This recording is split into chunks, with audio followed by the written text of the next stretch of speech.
YouTube, hello! I'm back, and we got some items to go over for my pop culture update.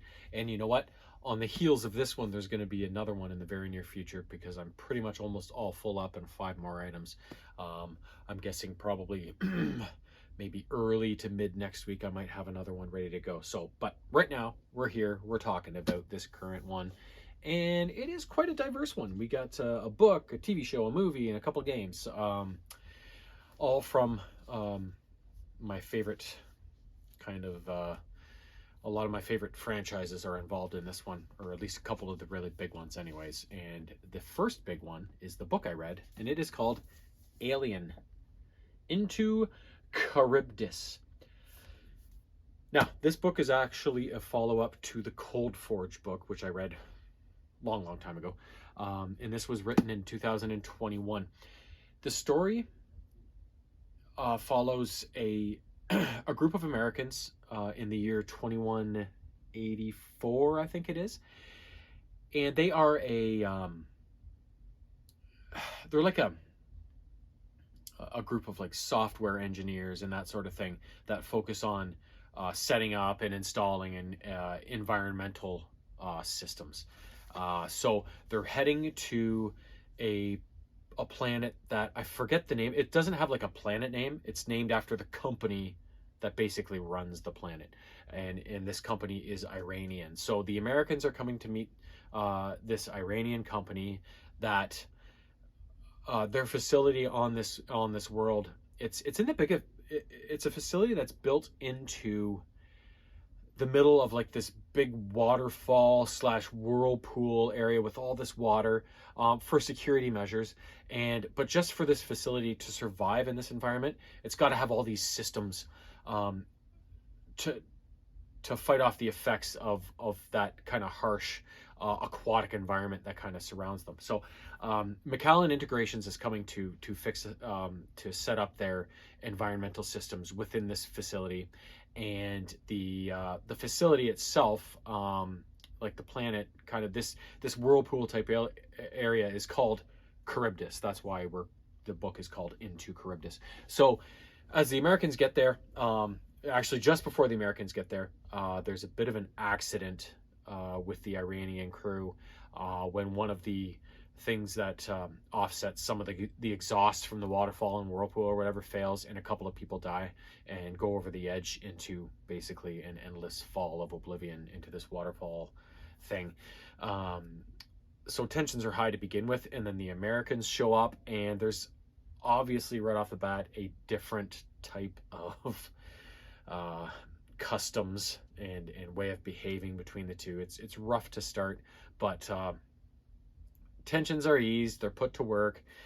So this American company of Macallan Integrations, it's led by this kind of old couple that are really friendly and they're kind of religious. And then there's a whole bunch of people under them, younger people that have their different areas of expertise, and they get to work. But as the work is going on, the different Macallan people working on the area go, you know what?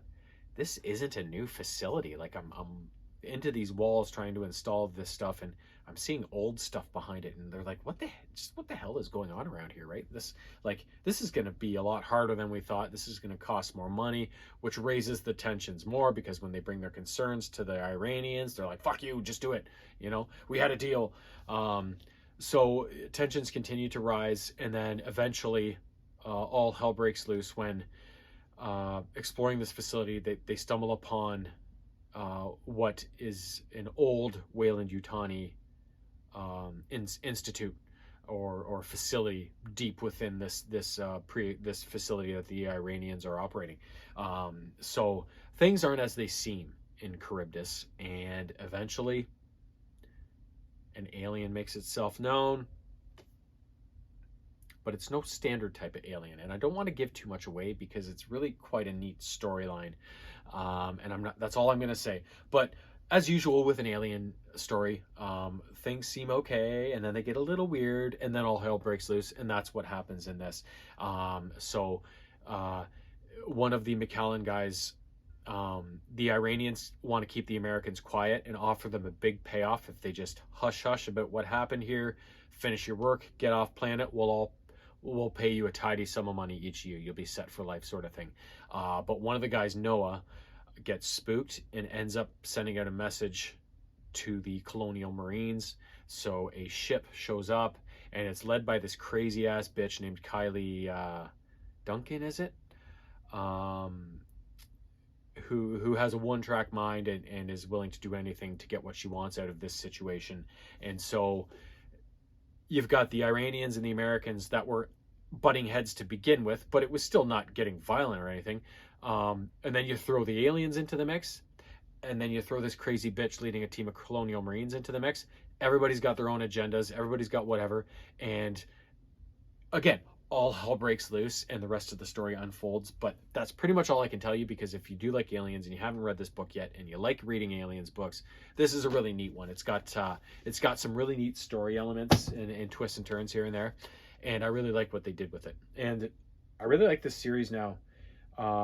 I think there's a few of them in this series, and I really like the artwork and the design of the books too. They're just really neat looking books too, which is cool that you have a really neat looking book and then you open it up and like the stories kick ass inside of it. So it's like win-win, right? Like that's what a book should be. Look awesome and read awesome. Next up, finally saw this, Spider-Man Across the Spider-Verse. Anytime they get into time travel, multiverses and stuff like that, things can get a bit confusing. Lots of people might follow it okay, but it always, I mean, I'm old. Fuck. My brain is full of information already. You can't go throwing all these curveballs at me and all these possible scenarios at me and without me getting confused, right?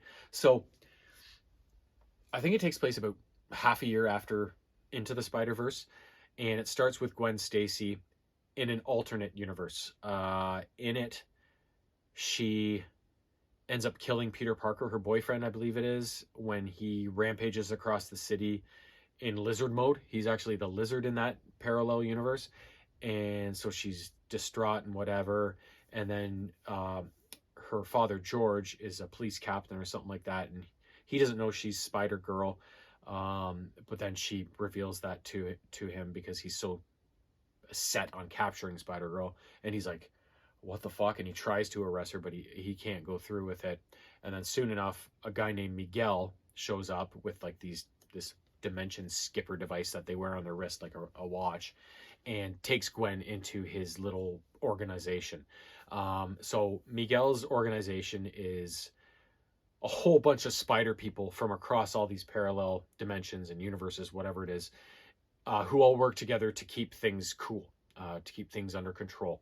And the problem they have right now is with Miles Morales back on the Earth we know, our Earth. So he runs into a guy known as the Spot. Now, he's a villain who, he's all white except these black spots he has on them, and all these spots are actually dimensional wormholes or something like that. So anytime like Miles would try to hit him, like his fist goes right through one of these holes, right? So the Spot reveals that he was the one originally tinkering with the collider, the super collider that exploded in the first movie, killing Peter Parker and all that stuff. He was the one originally experimenting with the collider and jumping dimensions, and it just so happened that the spider that bit Miles Morales was actually brought back by the Spot by accident from one of these parallel universes.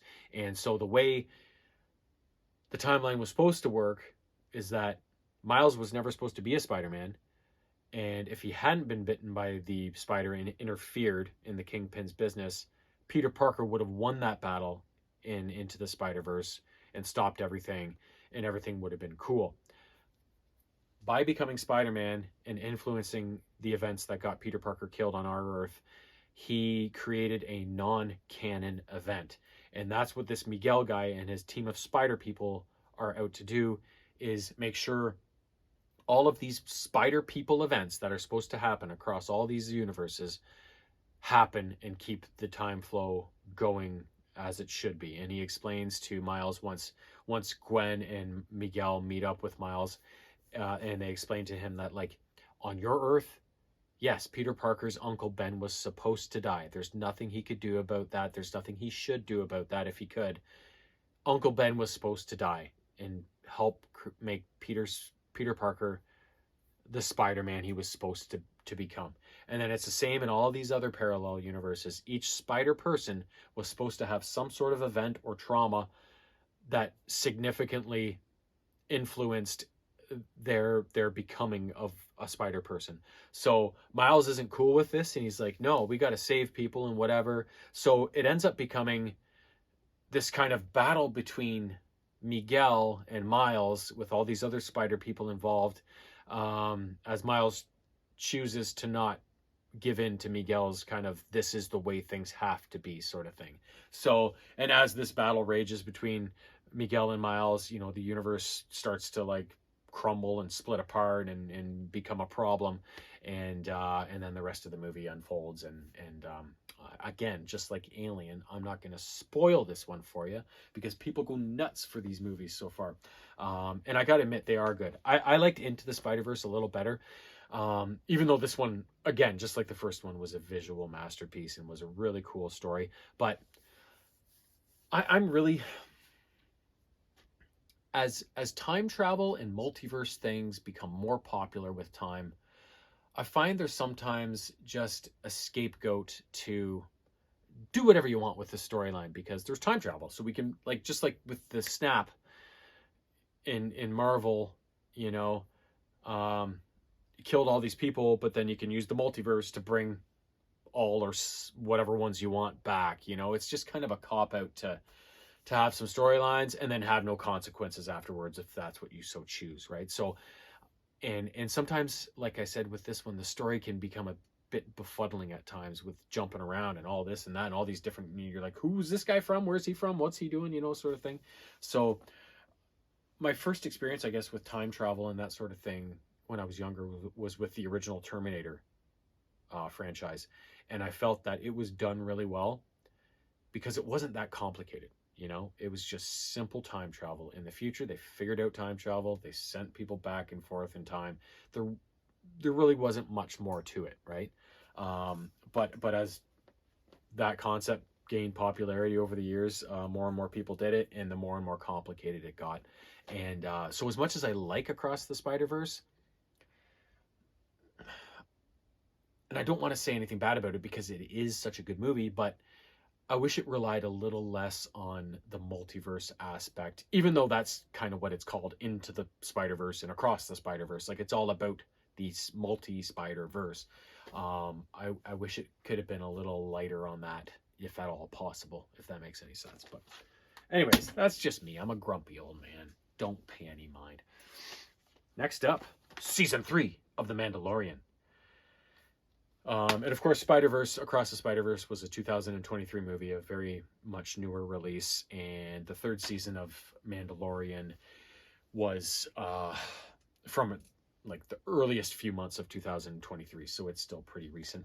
So in the third season of Mandalorian, we see the Mandalorian along with Grogu head back to meet up with the Armorer and the rest of the Mandalorians as he wants to join the tribe and get Grogu in the tribe and raise him as a Mandalorian sort of thing. But the Armorer is like, no, you took off your helmet, remember? You cannot become a Mandalorian again unless you bathe in the waters, the underground whatever waters of Mandalore, which it's thought it's not possible anymore because Mandalore was so war ravaged that that's no longer an option to do. So the Mandalorian is like, for fuck's sake. So he goes back to I forget the name of the planet, but Grief Karga, the guy that used to give him all of his bounties, the guy that he's become kind of the magistrate of that city. He goes back to that planet and he wants to get IG-11, the battle droid, not battle droid, the IG droid, back up and running again to help him out. But the droid's taken too much damage that if they fire it back up, he reverts to his violent programming. So he needs a new memory chip or something like that. So then the Mandalorian has to head to Tatooine to try and get that part and whatever, and it doesn't quite work out. And in the meantime, while he's visiting with Grief Karga, a pirate band invades, and the Mandalorian helps send these pirate guys packing. So then, as the Mandalorian sets off with Grogu into the universe to go to Tatooine and whatever, the pirate leader makes himself known and tries to track down the Mandalorian and kill him, but the Mandalorian is able to fight them off. And then he goes about his business, and he eventually goes and asks for Bo-Katan's help in bathing in the waters of Mandalore. And she says, no. She says, I've lost the Darksaber. I've done this and that, the other thing. Nobody will listen to me anymore. I'm just depressed. I'm going to just sit in my palace and kind of rot. So he's like, okay, whatever. So he goes and whatever. And eventually he does, he tries to get to the waters of Mandalore, but he's attacked by this weird cyborg creature thing. And he sends Grogu to get Bo-Katan to come help. And she does come down to Mandalore and helps him escape. And in the process, they do discover the waters of Mandalore, the mines of Mandalore, the water down there. So they actually both bathe in the waters. And as they are bathing in the waters, the Mandalorian gets attacked while he's bathing, and Bo-Katan has to go in after him, and that's how she ends up bathing in the water. She didn't plan on doing it, but she goes in after him to save him. And while she's underwater, this is a really cool part, that the Mandalorian symbol of the creature with the tusks and stuff, I guess it's called a mythosaur, and she sees one of them underwater in the waters of Mandalore, and she's like, the fuck? They're real, sort of thing. So that was kind of a cool little aside, right? So then eventually they escape, and they've both bathed, so they go back to the armorer, and the armorer's like, okay, welcome to the fold. You're back. You're Mandalorian again. And she's like, Bo-Katan, if you want to too, you're cool to come join too.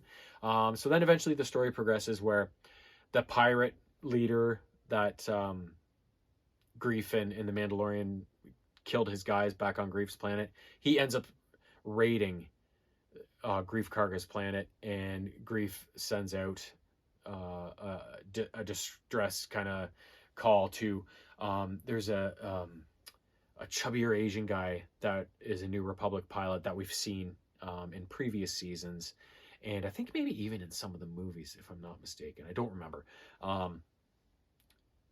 But he tries to get him to help, but the New Republic won't help, so he goes and actually seeks out the Mandalorian and informs him of what's going on. And the Mandalorian's like, okay, I'm gonna go help, but I don't think I can do it on my own. So he rallies all the other Mandalorians to help him save Greef Karga and free his planet from this pirate invasion. And so they go and do it. They have success. And for doing so, Greef Karga is like, Mandalorians, thank you. We are in your debt. We can't thank you enough. So there's a big tract of land out, whatever. It's your home now if you want it. So the Mandalorians move from their kind of weird cave-like sandy dwelling on whatever planet it was they were on and move on to this planet. But eventually they want more. A fire is stoked within Bo-Katan that they want to take Mandalore back. So it is planned that they're going to head there. They are going to get the forge up and running again. They're going to reclaim their planet. And but before they can do that, there's kind of one episode that kind of goes off into left field, and it's on Coruscant, where some former Imperials are being kind of rehabilitated in this kind of country club kind of camp, and it focuses on a couple characters. This one guy that was really involved with cloning, and then this girl that used to work for Moff Gideon, who is kind of manipulating him in to get what she wants out of him, and doing it in a nice way. He thinks she's his friend and everything like that. So she's after something from him with regards to cloning, and that's it's a one-off episode, and that's all we see of that until the end of the season. And the end of the season is when they do the Mandalorians go to Mandalore to reclaim their planet, but Moff Gideon finds out and he attacks. He wants to wipe out the Mandalorian and all of his Mandalorian friends, and the last couple episodes of the season is kind of this battle between Moff Gideon and his Imperial forces as he tries to take out all the Mandalorians. And that's when we find out just what his former employee that got all this cloning information just what she was up to and what Moff Gideon wanted from her and why. So the last couple episodes are really cool. There's some really good fight scenes, and I like how it ends. But this season was probably not as good as the first two. It had a very singular kind of focus. It was all about the Mandalorians and getting Mandalore back and kind of their journey along the way to do that. So I found it didn't branch out as much as maybe the first couple seasons did. We didn't see as many planets. We didn't see as many characters and that sort of thing. But it was still really good. Like, this show is easily the best Star Wars show on TV, with honorable mentions to Kenobi, which is so good. But yeah, good season nonetheless, even if it maybe wasn't quite at the level of the first two seasons. Next up, for the PS5, Aliens: Dark Descent. This is another 2023 release. Yes. Yeah, 2023. It's kind of new. And it takes place only 14 years after the book that I just mentioned, in the year 2198. And it takes place on the moon of Lethe. Lethe. There is a shuttle called the Bentonville, which touches down on Lethe and drops off some cargo. But there is an infiltrator on the moon, or the planet, whatever it is, who takes this cargo that was dropped off by the Bentonville and unseals it, or releases it. And what's inside these cargo containers is a whole bunch of xenomorph embryos. So naturally the facehuggers get out, they start breeding aliens, and Lethe turns into a horror show. Now, there is a colonial, or a Weyland-Yutani presence on the planet, led by a girl named Mako Hayes, I think her name is. Miko Hayes.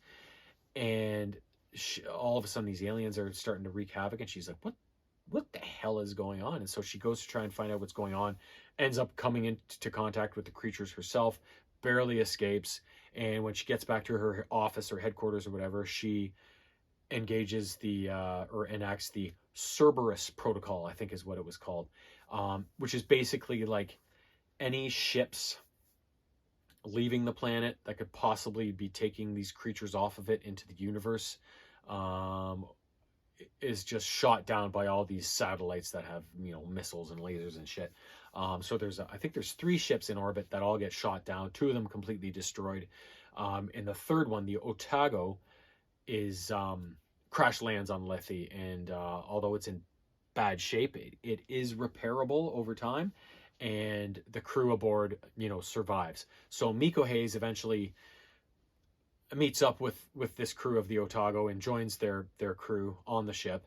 And she mostly engages with the leader of these colonial marines on this ship, whose name is Jonas Harper. Now, it's a rocky relationship to start, because she does eventually admit that she's the one that engaged the Cerberus Protocol and got them shot down.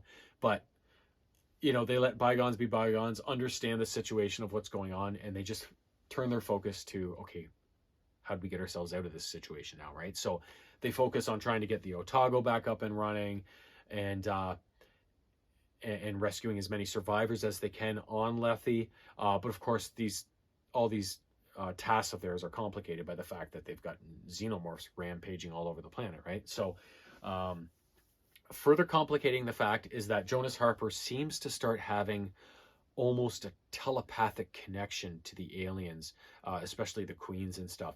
And he also reveals that his daughter Cassandra is on the planet and has actually been captured by some of the zealots that are on the planet. There's a presence of people on the planet known as the Darwin era, who see the xenomorphs as some sort of heightened being, some sort of evolved super being that they all bow down to and they're not afraid of. And because his daughter Cassandra has been captured by them, and he wants to get her back. So as the events unfold in the game, you kind of have a countdown to when some more characters come into play, and eventually it's revealed that the planet's going to be nuked in a few weeks or a month or something like that. So they have very little time to kind of get their ship repaired, get the hell off of there, and sort everything out on the planet before they make their escape. So basically, during the game, you have like a countdown day by day as you get closer to this nuke endpoint for you to get all your tasks done and get the hell off of there. So this game is really neat in that it is a squad based game, but it is different than other ones. Like for example, that XCOM game I played for the PS3 a couple summers ago, maybe, or something. You have a squad of soldiers, but you can command them individually by turn to go here, do that, go there, do this, whatever. Whereas in this game, it's a little more simplistic. Your squad never splits up. It's kind of a universal command to your whole squad. So there's none of that turn by turn, player by player that can take so long, right? It's more direct, it's more simplistic, and your different Marines can have different abilities, but you just select it, and whichever Marines have that ability will perform that action, sort of thing, right? So, so it's a little more simplistic, a lot more intuitive and easy to manage, and so you're given a kind of a map screen, and you have to pick, okay, which mission am I doing? Okay, we're going here, we're doing this. So you basically decide all this from your command center, and there's a bunch of different tabs you can visit to make sure you're ready for your next mission.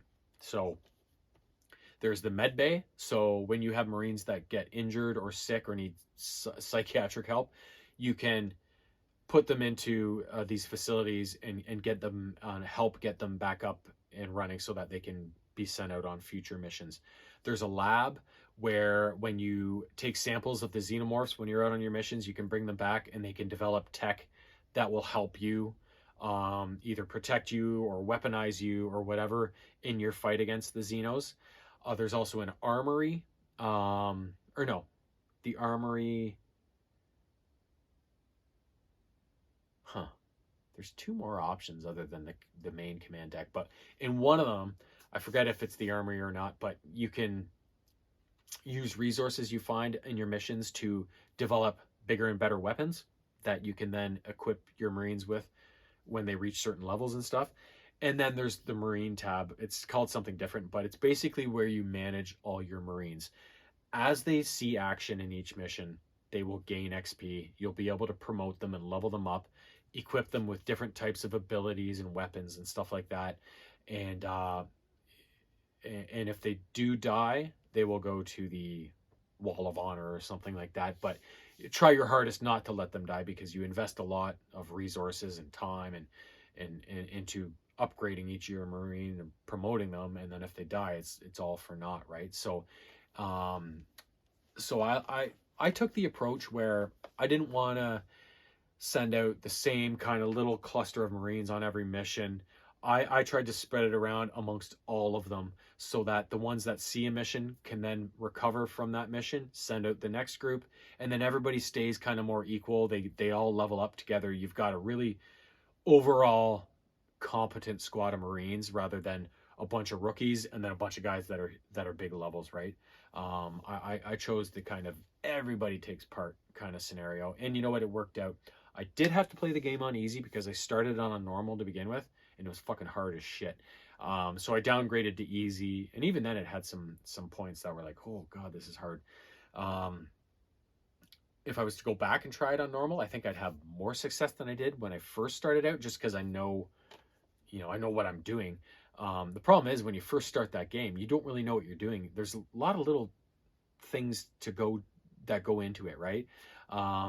So when you're starting out on a game like that and there's such a learning curve involved, all your Marines are dying when you're playing on a harder level, right? And it's like you're not making any progress. So so that's why I went down to easy. And I think now that I know how the game works, like I said, if I tried it on normal, I'd probably have more success. Whether I'd be able to beat the game all the way through on normal, I don't know, and I'm not going to find out. But yeah, I would recommend, if you do start this game on normal and you have troubles with it like I did, don't be afraid to go down to easy. It's not a cakewalk on easy. There are lots of points where you'll be like, holy fuck, how am I going to get through this, right? So don't be ashamed of easy. I never am, but I'm old. I have no shame, and I just don't give a fuck anymore. So there's that. Last thing, I don't have a case for this because it was a digital download on the PSMIC 5. It is The Last of Us Part 2.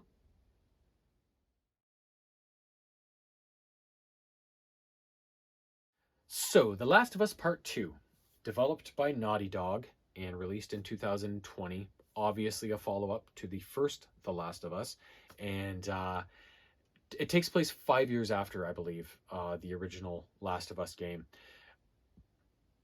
Ellie and Joel have settled in Jackson, Wyoming, in this kind of encampment that has a whole bunch of people, and they're eking out a decent existence with all the freaks of nature and mutants still running around, and they're making it work. So now, of course, they all have their jobs to do. They have to go out on patrol. They have to do this, that, the other thing. But it's a good existence. Now, there's obviously some tension between Ellie and Joel. And as the game goes on, we find out exactly why. Ellie is pissed at Joel because eventually he does tell her that he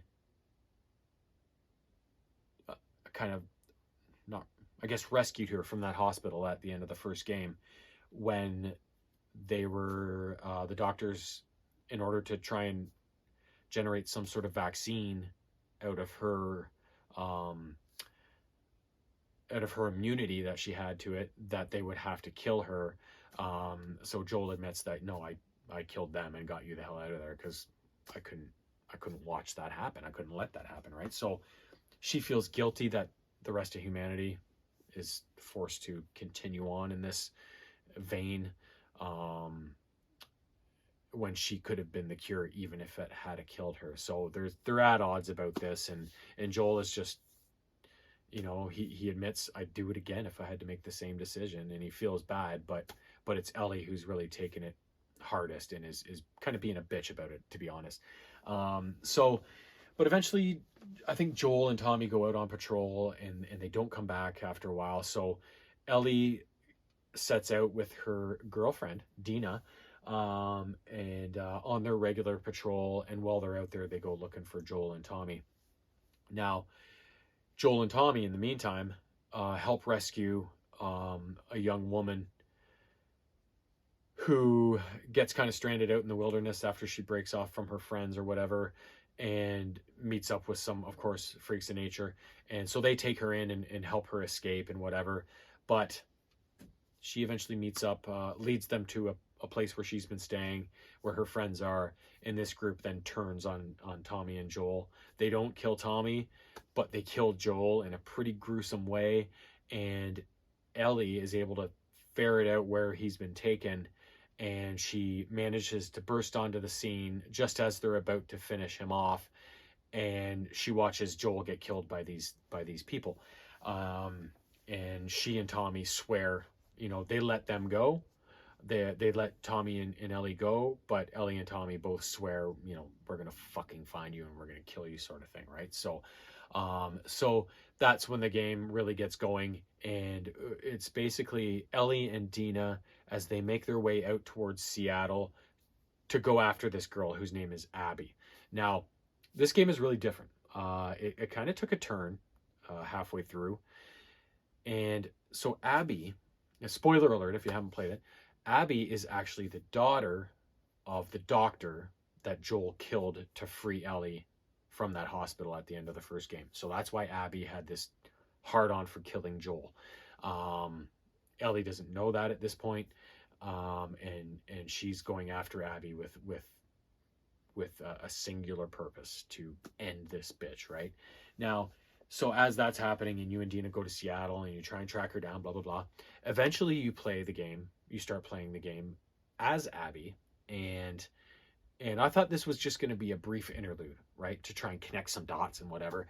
But you end up playing with Abby for half the game, and it's almost like 2 games in one because of this. It's really interesting the way they did it. And both when you're playing with Ellie and while you're playing with Abby, there's lots of flashbacks to either when they were younger or events that happened during all the events of these 2 games. But but that weren't described within the game, kind of flashbacks that everything connects the dots to what is going on and what the game's leading up to.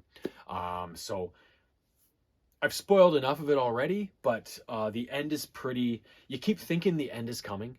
That okay, this has got to be it. This has got to be it. But then it just keeps on going, going, going, until finally the end does come, and you're not sure exactly what's going to happen, but you know it's going to be pretty intense, right? So, um, yeah, I really found that the dichotomy of playing with each character that hate each other so much was really interesting, because it was almost like you play with Ellie and Joel throughout the whole first game. Then you play with Ellie through the first half of the second game, and you're so used to Ellie and Joel being the heroes no matter what, no matter what they have to do to survive. They're your people, they're your heroes. It's almost like they made you play as Abby to kind of make you feel sorry for her and sympathize for her, even though she's trying to kill your favorite character. She's got a story too. She's got a life too, and just because she seems like a bitch to Ellie, you know, maybe there's reasons for that and whatever, and everybody's got their problems, and you know she's not evil just because you think she is or whatever, right? So it's really interesting the feelings you have as playing with her for the longest time, when you've been so wanting to kill her for so long with Ellie, right? So really interesting game. Like I said, it feels like two games in one. It's a really long game, and yeah, but amazing. Such a good story. The Last of Us and The Last of Us 2, it just such a well told, interesting kind of story with all the character developments and twists and turns and weaves and bobs throughout the whole thing. Just a really, really outstanding game. And I don't know if they plan on making a third one, because things kind of wrap up at the end of the second one in some ways, but also not in others. But yeah, I'd be interested to see if they do a third one, or even like a prequel, or a somewhere in between, something, right? Like, because it seems like it's probably a pretty good cash cow for them. They did do 5 Uncharted games after all, which we gobbled up like they were nothing, right? So it wouldn't surprise me if we did see another entrance in the Last of Us series, even if it's not like a full-on sequel, but something, right? So, but I guess only time will tell. And I've taken enough time, speaking of time, so hope you enjoyed. Hope you enjoyed those 5 items. And sure, I keep spitting everywhere. Jesus Christ.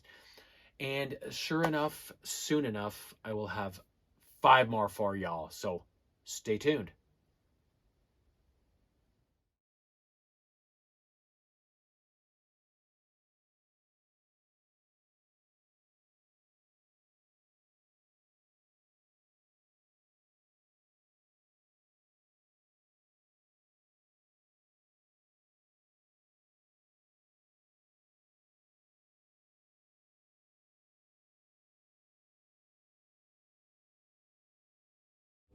Meow.